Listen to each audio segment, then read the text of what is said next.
Hello and welcome. Today I'll be starting an Ironman of Tearing Saga, Berwick Saga, Lasberia Chronicle, Chapter 174.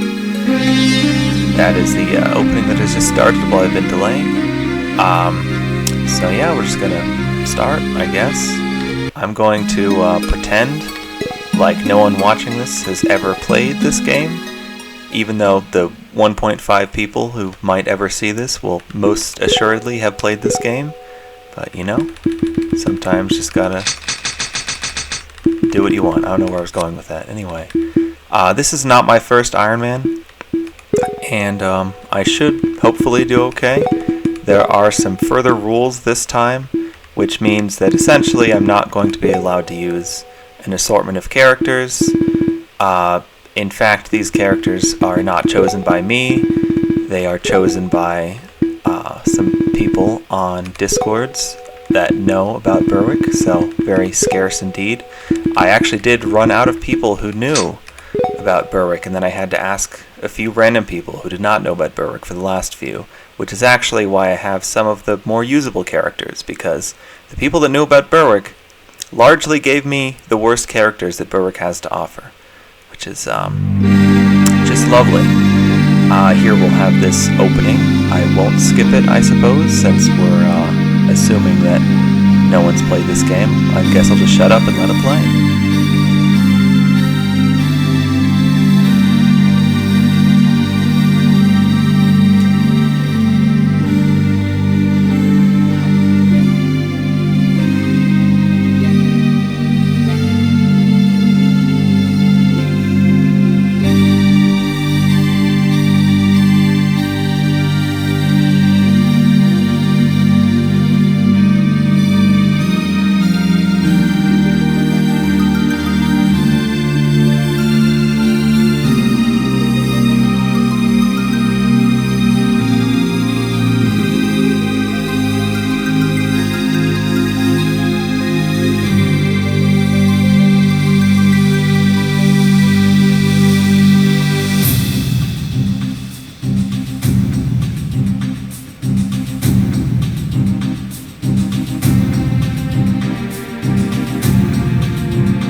I certainly screwed that up.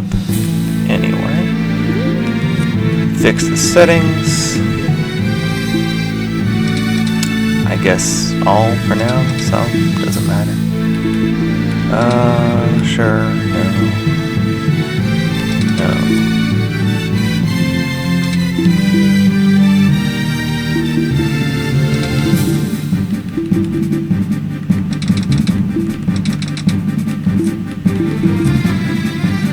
Lovely. Alright, so here's the game. Time for some unit review, I suppose. So of this starting group of 5 characters here, I'm only allowed to use 2 of them. That would be our Lord here, Reese, and our Jagan here, Ward. So start with Ward. Ward's very, very good. It's often said that his bases hold up for the very end of the game, and it's true. He's not going to be stomping the final map or anything, but he will be poking enemies here and there, doing just fine, and his bulk is quite good. Canto, of course, normal thing, anything horse unit will have that. Guard, exceptionally good skill, a little bit underutilized. Robust, pretty much anyone important for the plot will have that, so of course Reese and Ward have it. A lot of times any character will be force deployed, they'll get it, although it won't be shown to you, but they will have it. That thing at the bottom there is just for a specific horse, which everyone right now has a Xenon Stallion, so they'll all have that bonus. Here's Reese. He's not looking so good right now, but he will get better. He actually does have pretty good growths for Berwick standards, and more importantly, his skills are quite good. Most importantly, Commander will really be carrying him until Chapter 5, when he gets something special to push him to the next level. He's, for Lords go, he's pretty balanced, I'd say. Adel, mostly he's just going to stand within range of his buddy Leon with his supporter skill so that he can actually hit things with his amazing base hit of 4. He's going to want advantage a lot because that's really all he's good for. He has these bases. They're not very good. His growth's also not very good. Him, not very good. Here we have Leon. Leon's much better than Adel, but still not really anything too upset about losing. Deathmatch is a very, very, very fun skill. Essentially just you fight until someone dies, or it's been 5 rounds of combat, and it will almost always be someone dying instead of 5 rounds of combat. He's also got Robust, just to help him out. That just means he can't be injured or crippled. Crippling is, well, we'll see it eventually, I suppose. Here's Sherlock. He is exceptionally good, although you would not know it from his bases right here. And his skills, while very good, really will not be helping him out. And like Adel and Leon, we are not allowed to use him. So, for now, it is just going to be the Reese and Ward show. And when I say Reese and Ward show, what I really mean is it's going to be the Ward show, because Ward will absolutely destroy anyone who even thinks about getting in his way. We're going to give him these not very good short swords, just so he has something to bash enemies with. There's not really a whole lot to worry about here. This map is going to be pretty dull, really, but there's not a whole lot we can do about that, given the strange parameters I put on this run. There's Ward, one-shotting an enemy. I suppose I should turn on animations a few times at least, although I may not keep them on for long. These guys can go hang out by the shop, they're not going to be used. I'm going to kill them later, but to be honest, I'm not sure if I can get specific graveyard items from them if I kill them off now, so I won't try it. Here are some more units, which you guessed it, I'm not allowed to use.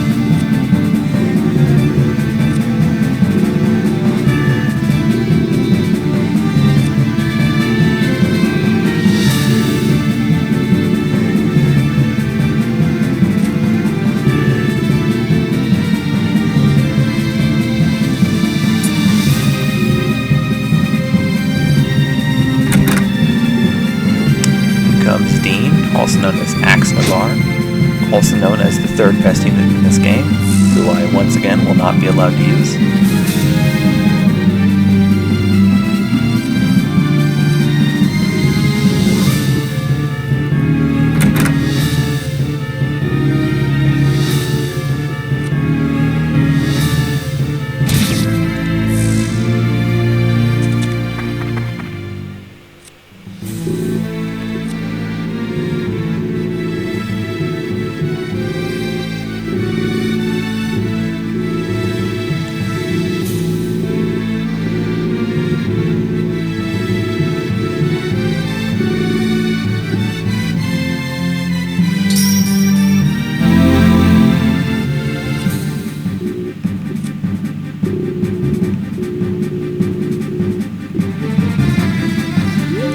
Should spend at least some time at least attempting to explain how combat works in this game, since it's very different from Fire Emblem, which is no doubt what it's being compared to right now.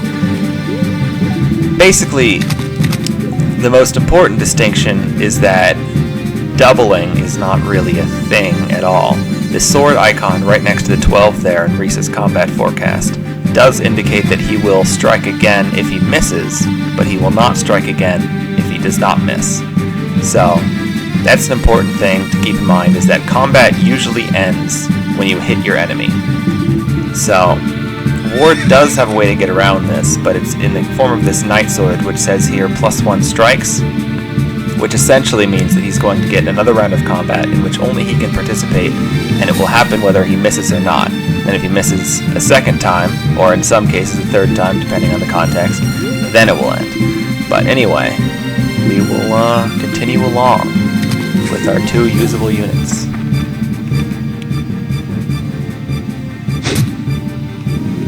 I'm just gonna let Dane here die, because getting him to safety would be a pain, so I'm not going to try it. What I should do probably is unequip his weapons, that he can't steal my EXP, as it were.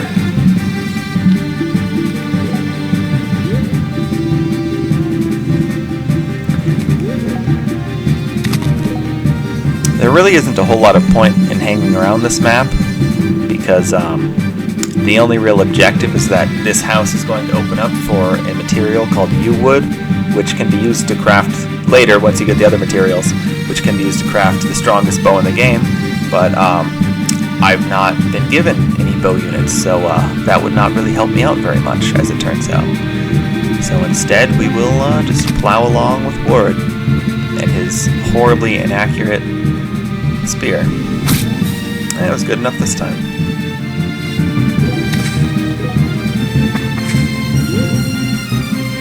I suppose I will check out the shop. We'll see what's going on in here. Mostly very bad items is what's going on in here. Can never have too many vulneraries.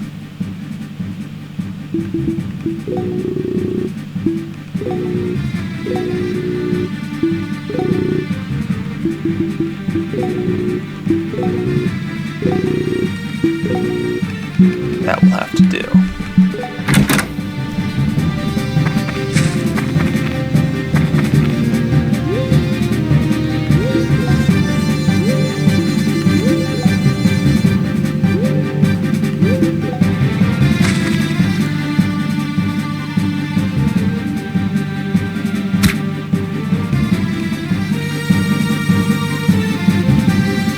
There's the aforementioned house event. I suppose I may still get it just to sell the U-Wood, because it would be a small sum of money that I would otherwise skip.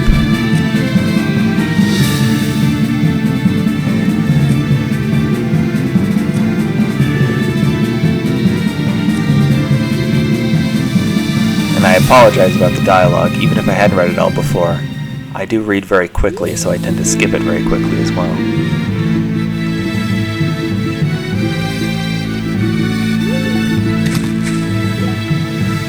It's really not worth it, but I'll try to feed Reese some kills here and there, just to feed him, since he's the only one on the map right now who I can feed. The thing about EXP gain in this game is that it's very, very low. If you are only a few levels above the enemy that you've killed, then you won't get very much EXP at all. I believe the cutoff is only 4 or 5 levels above, where you will just get absolutely 0. And another thing is that you only get EXP if you kill an enemy. Well, there's some other ways, but generally the only way to get EXP is by killing an enemy. For example, thieves can get EXP. I can't trade it with a rapier because I have it equipped. Thieves will get EXP by opening chests or doors, but in general, the only way for most units to get EXP is by killing things. And it's really quite difficult to feed Ward at all, given that he's base level 22, and all of these enemies are far below that. Not that he needs EXP, and not that his growth would be very good if he could get any, but just something to note. Another thing to note is that in addition to Reese's commander skill, which gives 10 hit to any allies within 3 tiles, there's also a support between Reese and Ward, which within 2 tiles is how supports work in this game. He will get an additional plus 4 hits. That's plus 14 in total he's getting right now. You can see that his hit is 85 with this Knight Sword, and without that bonus he would be getting a whopping, 71, which wouldn't be so hot. 85 is already not an amazing number, so you work with what you got.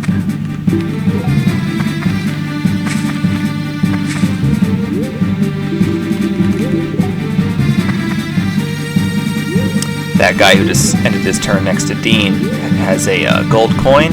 He's going to try to escape the map with that, and his vulnerary, this D icon, indicates that it would be dropped if we were to kill him. But since we're not using Dean, and Izerna can't attack, and we're not using her as well, we will just let it go. And here we go. 2 more units, one of which I'm actually allowed to use.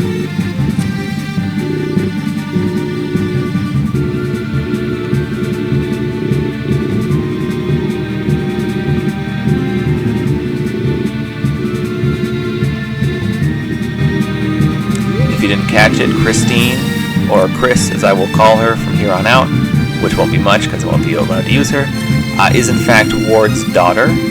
Quite good unit. Aim in particular, very valuable skill. The ability to swap horses is in fact unique to her, which I find a bit silly, but I mean it works as a mechanic.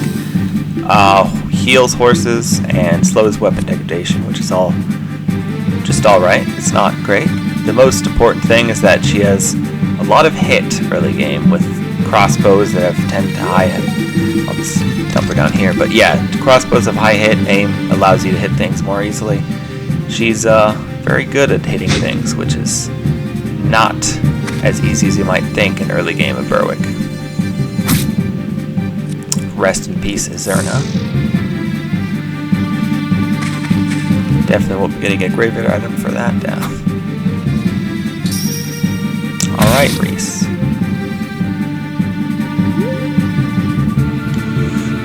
And Elbert, the other unit we just got. I actually am allowed to use Elbert, and it's a good thing too, because Elbert is exceptionally good. He comes in with the Provoke and Aerobane skills, which are both individually great, and are even better when paired together. Provoke allows him to basically force any enemy within 5 tiles to attack him and only him for some amount of turns. It's random actually.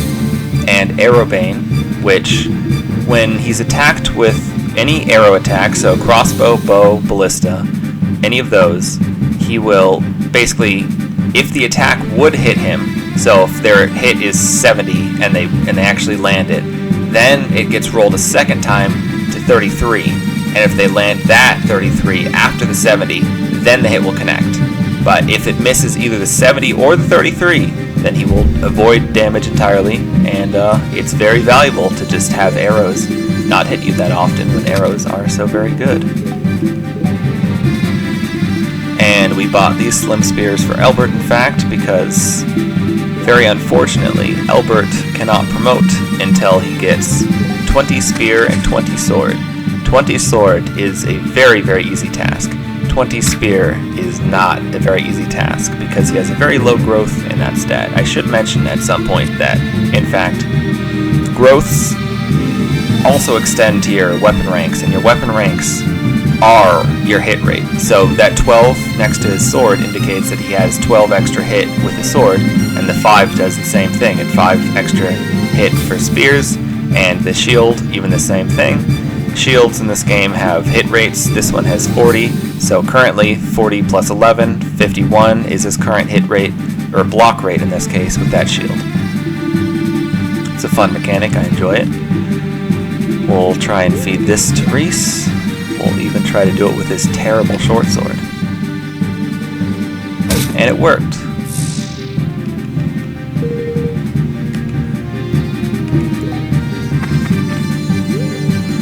Now we will try this again.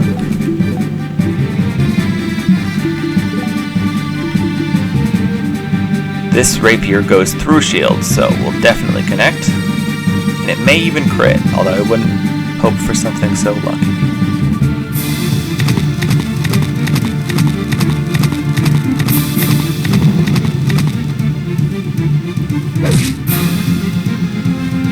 Pretty respectable damage there. He will be using that vulnerary, which you can prevent, but I'm not too really concerned about it. Now to dump Sherlock back with his friends. There goes the guy with the gold coin and the vulnerary. Worth noting is that the translator for this game, for the fan translation rather, Aethin, made a lot of the dialogue. The terms match Fire Emblem when they did not originally. So, for example, vulneraries were originally potions, then there's concoctions, which were originally just potion 2, and then elixirs, which was just potion 3. I don't particularly mind, some people do, but regardless, Aethin did a fantastic job with this, and he should very much be praised for his work on this. Let's see. In order to kill, we need two non-blocks, rather. We'll just go for this. Probably won't kill. Certainly won't kill unless it crits, at least. That's alright. He will use his vulnerary now.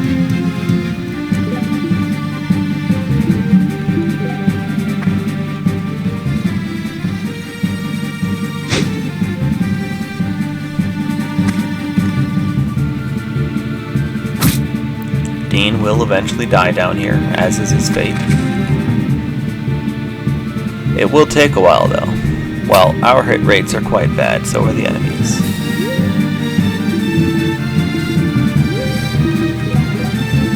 Spears in this game, by the way, you may notice that it says 5 plus 1 H. That H stands for hex, and it means that for every hex that you travel before attacking, you will get 1 extra damage with this particular spear. There are some variants of a spear called lances, which are a separate thing. Those have larger bonuses, but this one and all other spears besides one only have 1, and it only applies to the first hit. So if you attack and then miss, and then your enemy counters, and then you attack again and then hit, that second hit will not apply the bonus because all of your momentum was gone from running in the first place and you missed. So that's how that works. This is really going to be quite dull, as I do not have most of the units I would normally use to take care of this, but we will manage. I've done this to myself, after all.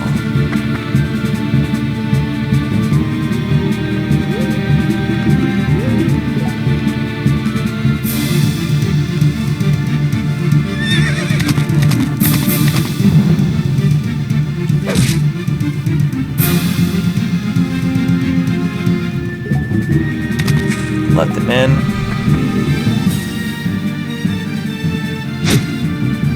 There goes Dean on his way.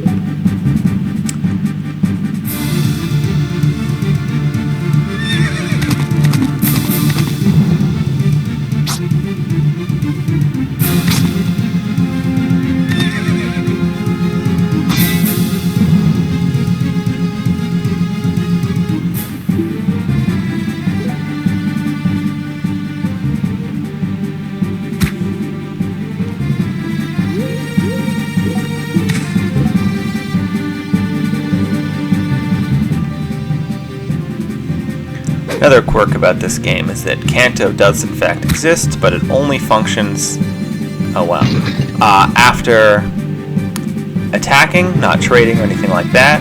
And also, if you take damage during your fight, then you will no longer be allowed to Canto, which I think is a good nerf, because Canto is basically always busted. Another thing, there's just so much to talk about with this game. Another thing is that horses in this game have their own separate durability. Horses can die. Horses won't take damage while you're dismounted, but they will while you're mounted. So for example, Albert here just took 3 damage, and his horse also just took that 3 damage. Units have yellow HP bars underneath their normal HP bars, which show their horse HP. 3 damage is such a small number that it hasn't really moved the bar yet, but once he takes more damage, you will start to see it. Horses have different bonuses. Most horses just have different amounts of HP and no bonus, but some of them do come with bonuses.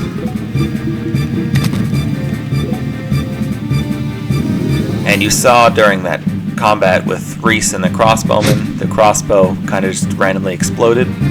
That'll happen. Durability in this game is probabilistic, meaning, there goes Dean, meaning that during the first 40% of a weapon's lifespan, it cannot break.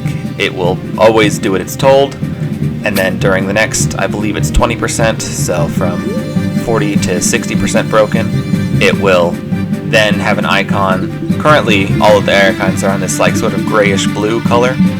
Once they're, I can look at some enemies. For example, this one's on yellow.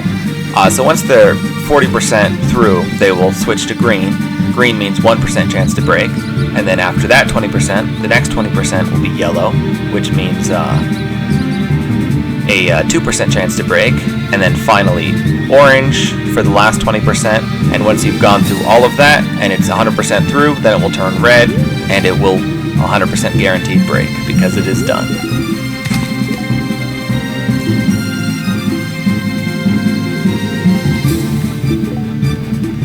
This is a case where I'm going to purposely not use the hex bonus because I want Ward to leave this guy alive so that I can feed him to my other units. Although, to be quite honest, it really does not make much of a difference.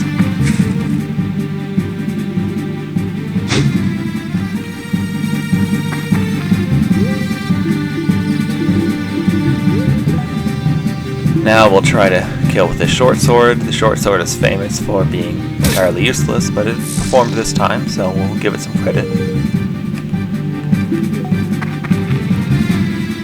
It's not a Tearing Saga slim sword, so we'll give it that. There is a weapon rank going up.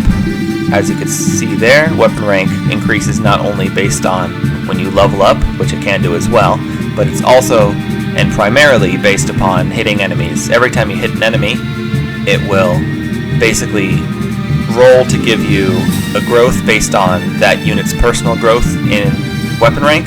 So, for example, for Reese, I believe his sword growth is either 60 or 70%, it's around there, which means that every time he hits an enemy, he rolls, in this case several times, for 70%, let's say, to get a growth. And once he gets enough of those growths, he will advance to the next level, in this case from 8 to 9 sword. It also is a higher, you get more rolls before 20 in particular is the large cutoff. And you will also notice that in the top right, there's just so much to go over, but in the top right there is an indicator of whose turn is coming next. So it's blue and then 2 reds, then blue again, and then red again. Basically that's just there to tell you that for every turn I get, the enemy gets 2 turns because of the way the turn system works in this game. And the more enemies there are, the more turns they will get. The more of us there are, the more turns we will get.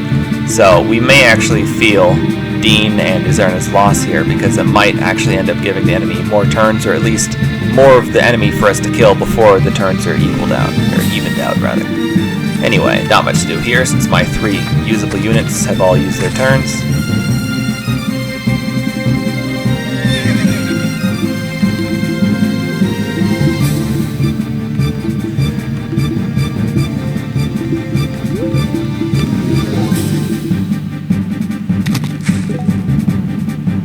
That's definitely a kill.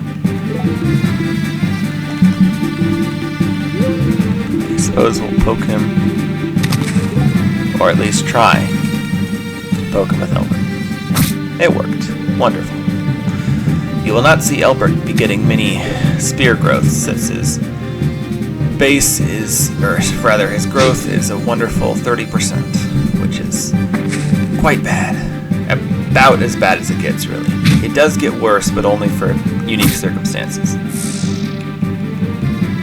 As you can see, even though Albert is only a whopping level 4, he still did not get any XP from that level 1 enemy, which is just how harsh the XP gain is in this game.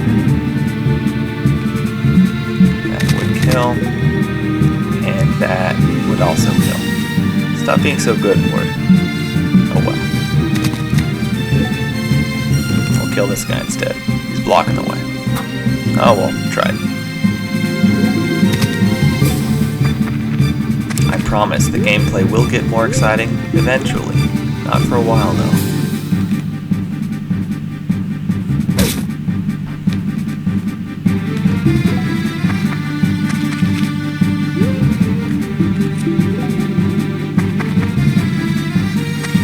There goes some more money.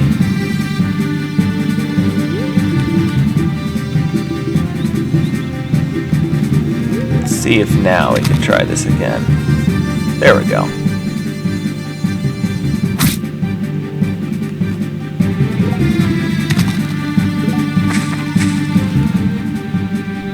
As you can see, that enemy turned a slightly, it turned red. Oh, it even stopped right there.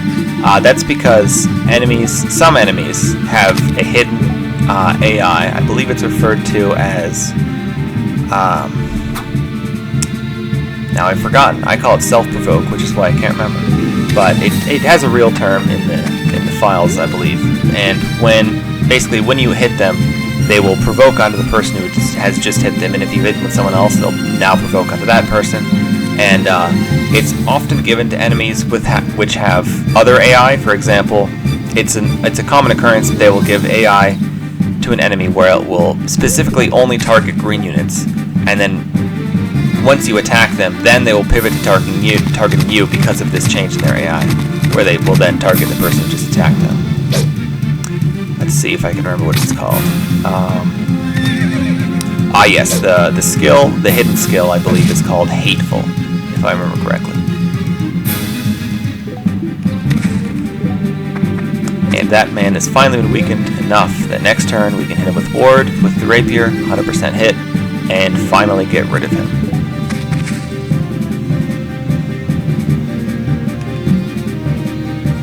There is a 5-turn save system. This is turn 10, it just asked me for one. On turn 5, you saw it ask me for one there too. Basically, you can save every 5 turns and then revert to that save as many times as you want. It's a system put into the game because it's rather harsh otherwise, but we're gonna see if we can handle it anyway. So much for Benner.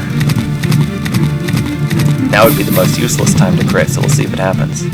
Yep. Crits in this game are interesting. They aren't a set amount of damage. They are any random number between 10 and 20. So you saw there he did 25 damage, and he was going to do without a crit 11 damage. So that means he rolled 14. So about on average for how much a crit will do, since it can be anywhere between 10 and 20.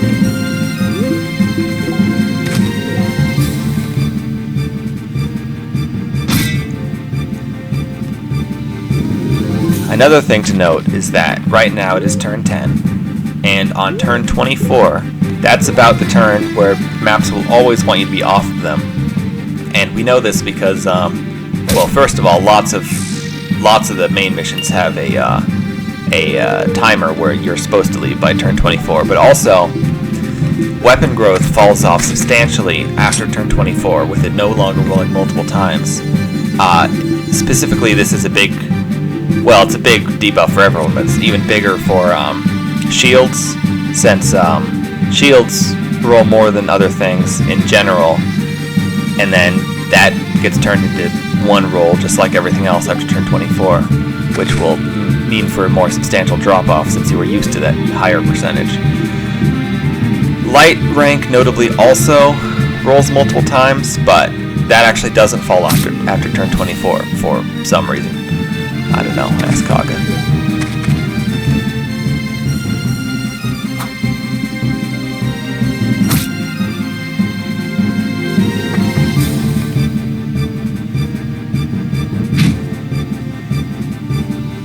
As you can see, Reese has only hit things like, 5 times, and he's already got 2 points of sword rank. And Albert over here has hit a couple things, and he's still at his base spear rank, and that is how it is going to play out for a lot of this run, because my is it painful to grow that spear rank.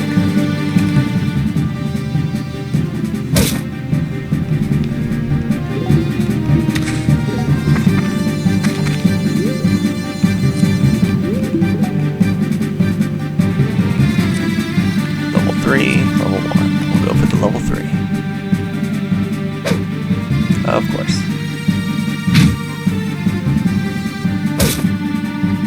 Probably should look at the numbers. It's generally a good thing to do.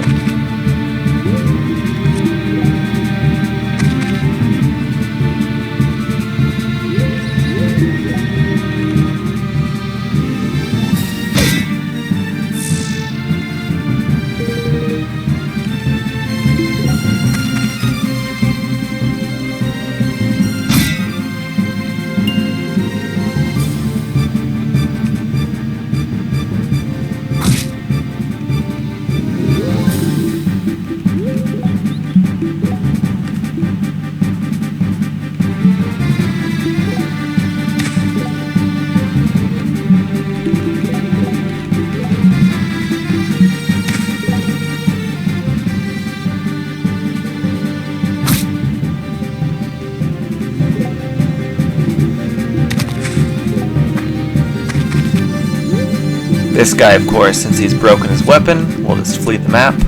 He's also apparently going to take his 20 bronze arrows with him.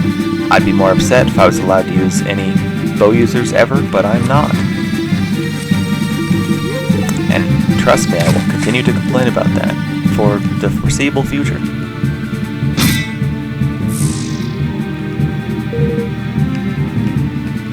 Another spear for Albert, so he can continue to not gain spear rank.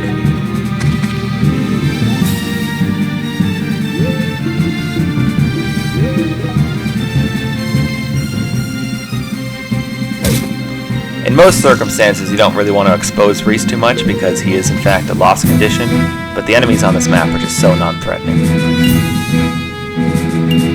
Yep, not a very good first level up, but oh well. It'll be fine.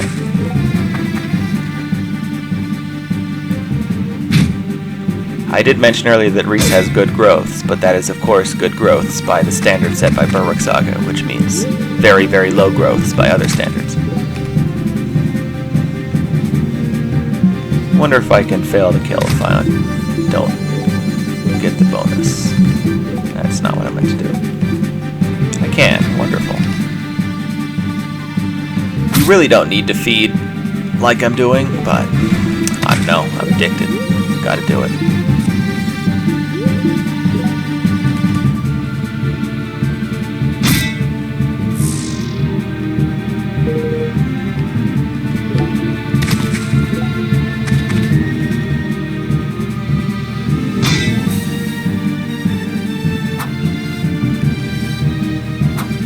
Ward getting doubled. Confirmed bad Jagan.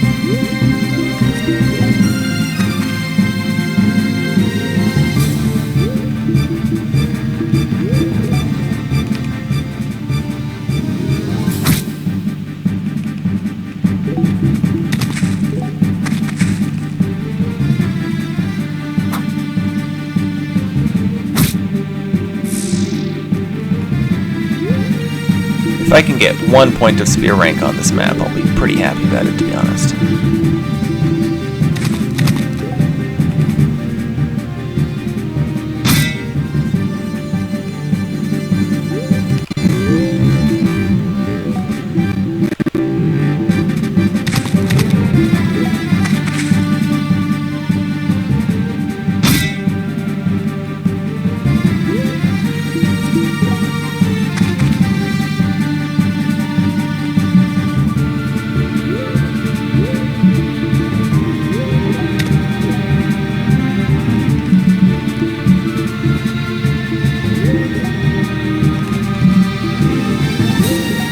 not at all what I meant to do, but that misclick wasn't fatal, so hopefully others in the future won't be either.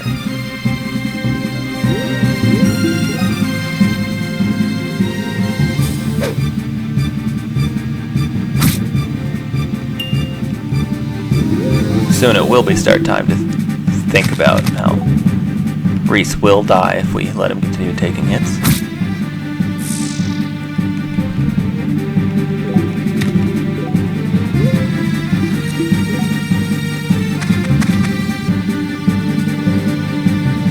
This is the first time I've ever seen this event, so I'm excited.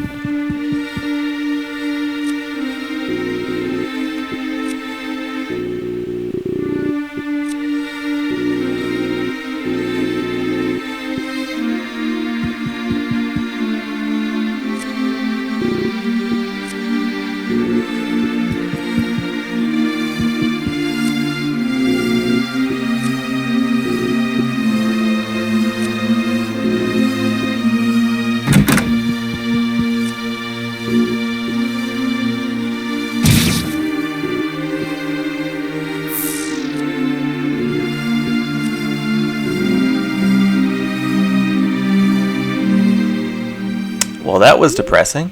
Can't say I expected anything different, though.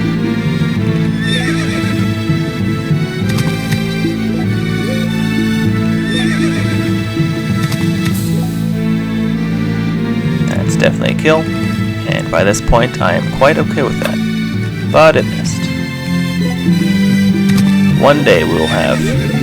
you know, I've made a mistake. I really should have given these iron spears that these two start with to Ward. They would be much better. As you can see, the long spear has 4 hit rate, 40 that means, and these are all the way up at 60. Now 20 more hit would really have helped, but you know, that's just the kind of quality gameplay you can expect from me.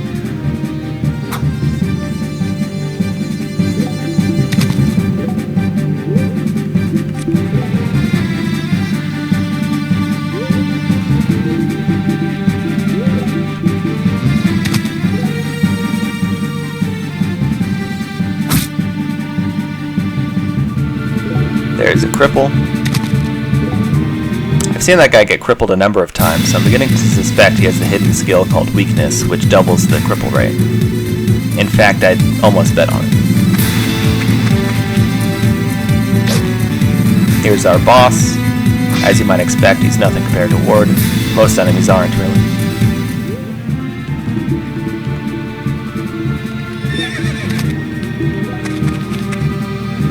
Oh boy, a bow and arrows. I'll get right on selling that because I can't use it.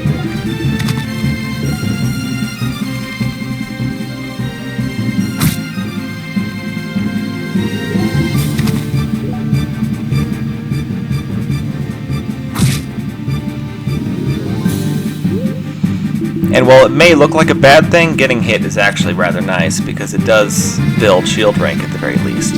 Even when you don't block, it still builds less than blocking, but still more than, you know, nothing.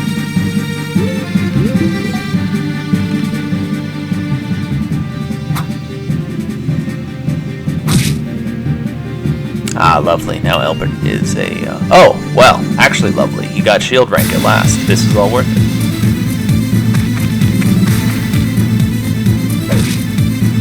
Ward failing to block, as is his prerogative. Alright.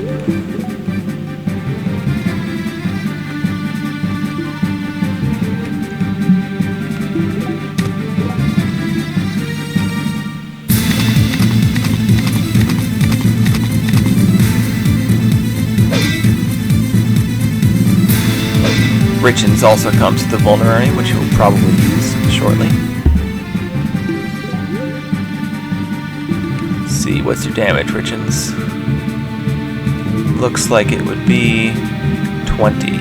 Oh, it's in there somewhere, I think. Oh, at 8 at 12 attack. There we go.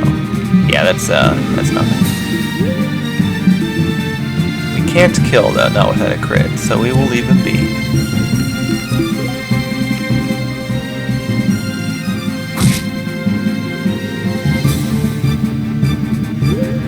really don't want Elbert to be crippled for the next map, seeing as we already have so few units to play with, so we will move him away. Being injured increases the likelihood that he'll be crippled dramatically.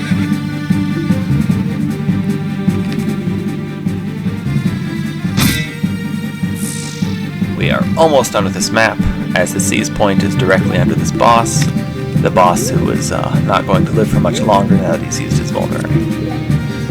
There is an enemy. Oh, don't mean to do that. There is an enemy up here, and he does even have a silver coin, but I cannot be bothered.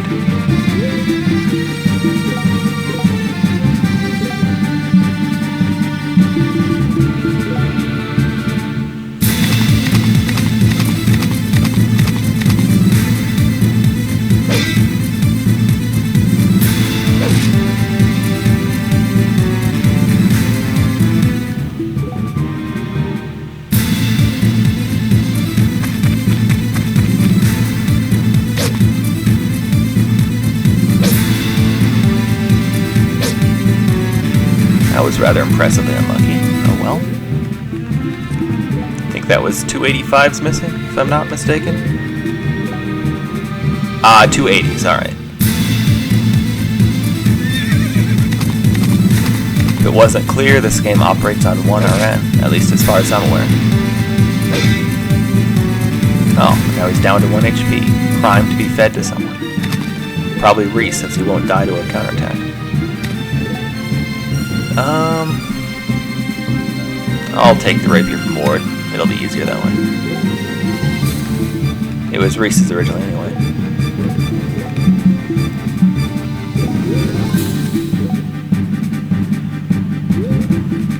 Now that he doesn't have his vulnerary, we can just safely wait for his turn to end.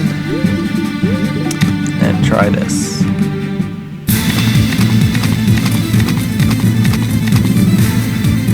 There he goes. Reese will probably get a solid like 20, 30 experience from this.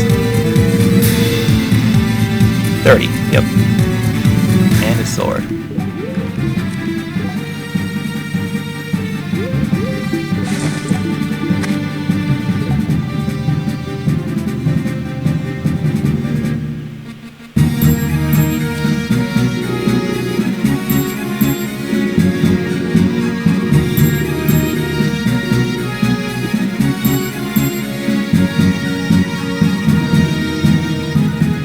There's normally a bit of extra dialogue there with Izerna, but seeing as we killed her, she did not appear.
If you haven't noticed yet, the music in this game, pretty great.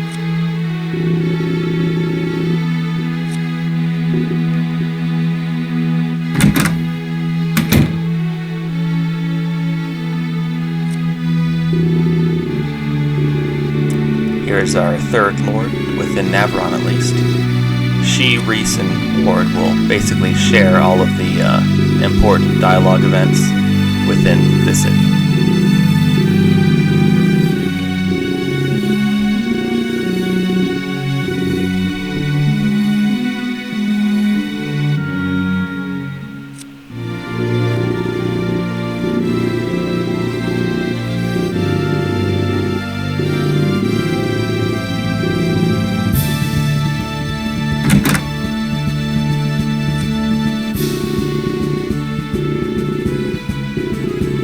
This is what passes for a convoy in Berwick.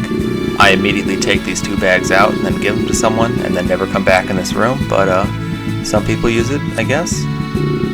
This here is where we will store all of the amazing and very, very worth it furniture that we're going to totally be buying. It's also where you read letters from your dear sister Lynette, which we will see soon enough.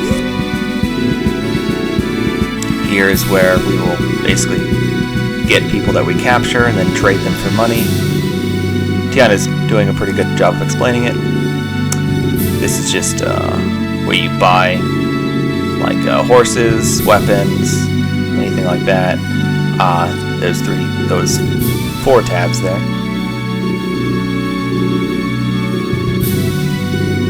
And she's not kidding, horses are expensive. And then here is where you craft things, buy furniture, and you can access the pawnbroker. The pawnbroker, very rarely useful, but it can be. We'll see that eventually, I think. This is where you can buy food. Food is a mechanic in this game. It basically gives you temporary stat boosts that last for the chapter. Chapter in this case meaning 1 main mission and 2 side missions, as well as any paralogs you unlock along the way. So those bonuses can last for a little while, and some of them are very, very powerful, but you wouldn't know what they are unless you look them all up or just memorize them all, so it's a bit unfortunate, and also people have their own tastes. Then we've got the tavern. The tavern and the mercenary guild are essentially just the same thing. They're just where different people you can hire hang out. The tavern is for stronger guys. She was giving an explanation about like hints and things like that. That's part of like unused stuff. They were originally going to have a function for the tavern where like you could actually like buy liquor and like access hints and all that kind of stuff, but it was eventually scrapped. Now the tavern is basically just where some events happen and where you can hire people. And then mercenary guild is where you can hire most people and also turn in bounties, which you capture or kill. You get more if you capture them. Temples where you buy basically light magic, potions, healing things, stuff of that nature. There's also the library in the back where you get free items on every 4th chapter, so 4, 8, and 12. And finally the Abbey. Once again, you can hire someone here, well 2 people here eventually, and it's basically all of its real function. There's also the graveyard here which you can check out, even though I don't think Izerna and Dean will be there because they weren't technically under our employ when they died.